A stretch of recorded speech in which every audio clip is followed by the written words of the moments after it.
Hindun binti Amr itu di sini, ke sini. Di awal-awal perang selesai itu sudah di sini. Artinya dia memang bagian dari wanita yang ikut terjun dalam bagian perang sebagai tim medis dan lain sebagainya, logistik dan sebagainya. Dia di sini dengan inisiatifnya sendiri. Dia mencari suaminya, bahkan anaknya dan saudaranya. Anaknya Khalad, suaminya Amr bin Jamuh, dan kemudian saudaranya Abdullah bin Amr bin Haram. Semuanya sudah terbujur kaku, dinaikkan semuanya ke dalam untanya, dan kemudian dibawa ke sana, mau dikuburkan di Madinah sendiri. Hindun itu sendiri. Di tengah jalan ada Bunda Aisyah bertanya, mau kemana? Pertanyaan Bunda Aisyah, bagaimana kabarnya? Ini baru awal-awal selesai.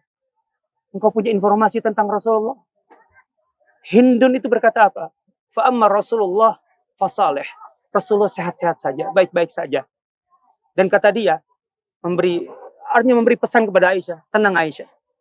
Rasulullah sehat-sehat saja. Yang aku alami, wa ma ba'da Rasulullah, wa kullu musibatin ba'da Rasulillahi jalan. Musibah seberat apapun yang menimpa aku, setelah aku tahu Rasulullah itu sehat-sehat saja, bagiku itu ringan.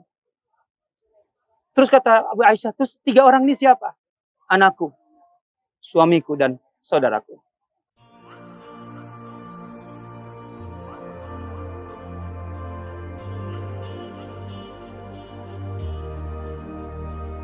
لأجاريهم قلدت ظاهر ما فيهم فبدوت شخصا آخر كي أتفاخر وظننت أنا أني بذلك حزت غنى فوجدت أني خاسر فتلك مظاهر لا لا لا نحتاج المال كي نزداد جمالا جوهرنا هنا في القلب تلالا لا لا نرضي الناس بما لا نرضاه لنا حالا ذاك جمالنا يسمو يتعالى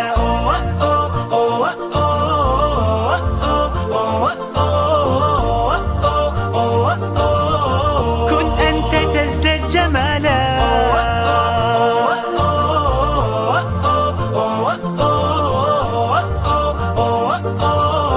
كن أنت تزداد جمالا لا لا لا لا لا لا لا لا لا لا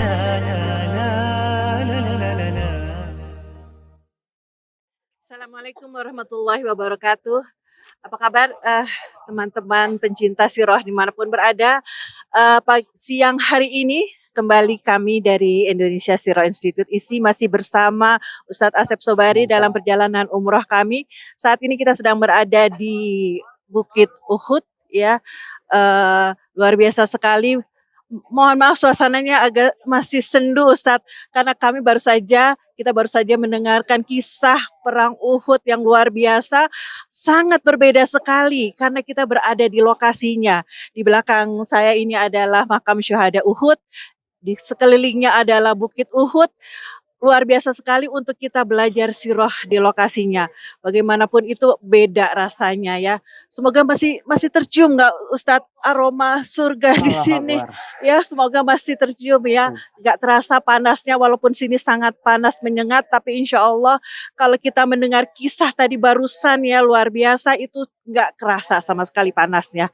Baik, masih ada kita bersama Ustadz ya. Mungkin ada sedikit masih pertanyaan ya Ustadz, karena tadi cerita kisah tentang betapa Nusaibah ya ada di situ, lalu kemudian Hindun ternyata binti Amru ya, Hindun binti Amru, ternyata peran wanita itu tidak hanya domestik tapi juga di perang ya Ustadz ya.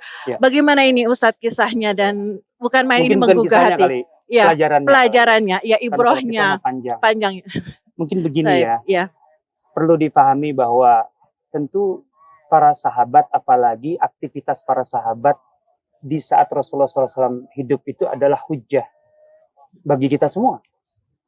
Dan dengan peristiwa perang Uhud ini, di mana bukan 1-2 wanita yang sebenarnya berada di sekitar medan perang, yang itu artinya sudah meninggalkan rumah jauh. Kita tahu tadi dari artinya berkilo-kilo dari pusat kota Madinah, dan datang tentu saja untuk kepentingan terkait dengan perang, baik itu logistik ataupun medis, gitu, pengobatan dan lain-lain.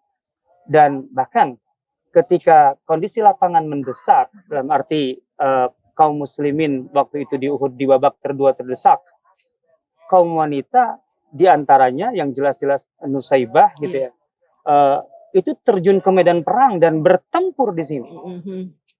Jadi sebenarnya jelas sekali bahwa wanita tidak harus dalam arti mutlak absolut gitu berada di wilayah domestik.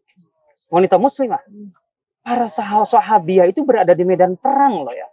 Tapi tentu saja dengan framework ajaran dan nilai Islam yang kokoh di situ. Artinya ini bukan berarti kemudian ada kebebasan yang liar di luar rumah, tapi bukan berarti juga kemudian harus terpasung di dalam rumah. Ini yang penting harus kita pelajari. Wanita sahabiah itu punya profil yang kuat, karakter yang kuat gitu ya. Tapi sangat terhormat dalam arti menjaga kehormatan. Bukan sekedar kuat mandiri, tapi kemudian tidak menjaga kehormatan dengan berbagai bentuk maksiat dan lain sebagainya di luar. Mereka mandiri, punya kepribadian, begitu kuat dan kokoh, menentukan banyak keputusan-keputusan hidup yang itu akan berkaitan dengan risiko tertinggi. Dalam risiko perang adalah kalau tidak mati, kalah itu tertawan dan jadi budak. Artinya tidak bisa dengan alasan harus di dalam rumah sepenuhnya karena di luar itu pasti berbahaya dengan wanita. Apa bahaya yang lebih berat dari risiko kematian dan risiko kemudian kalah dan tertawan menjadi budak? Kehormatan muslimah yang sangat luar biasa itu.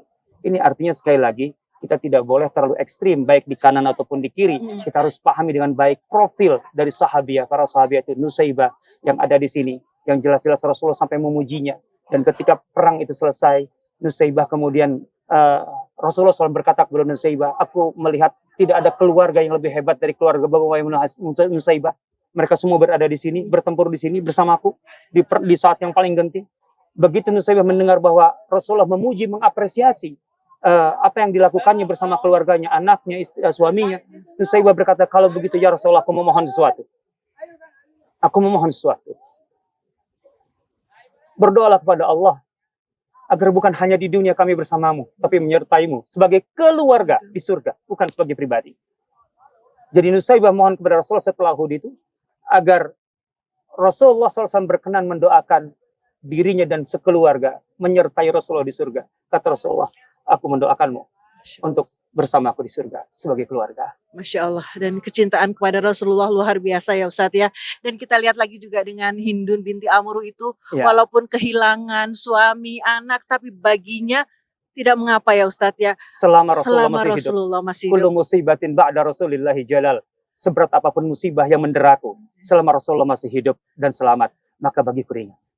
Masya Allah ya, semoga ya kita itulah semua ya, sahabiah. Ya semoga Allah berikan kekuatan Amin. Dan kemampuan pada kita semua muslimah untuk bisa meneladani para sahabiat yang luar biasa. Baik Ustadz, jazakallah khair Ustadz. Insya Allah kita akan terus perjalanan yang luar biasa ini. Pastikan teman-teman pencinta sirah semua untuk terus mengikuti perjalanan bersama isi umrah peradaban, karena tema kita adalah tazkiyah dan tarkiyah. Sampai jumpa di episode selanjutnya. Assalamualaikum warahmatullahi wabarakatuh. Waalaikumsalam warahmatullahi wabarakatuh.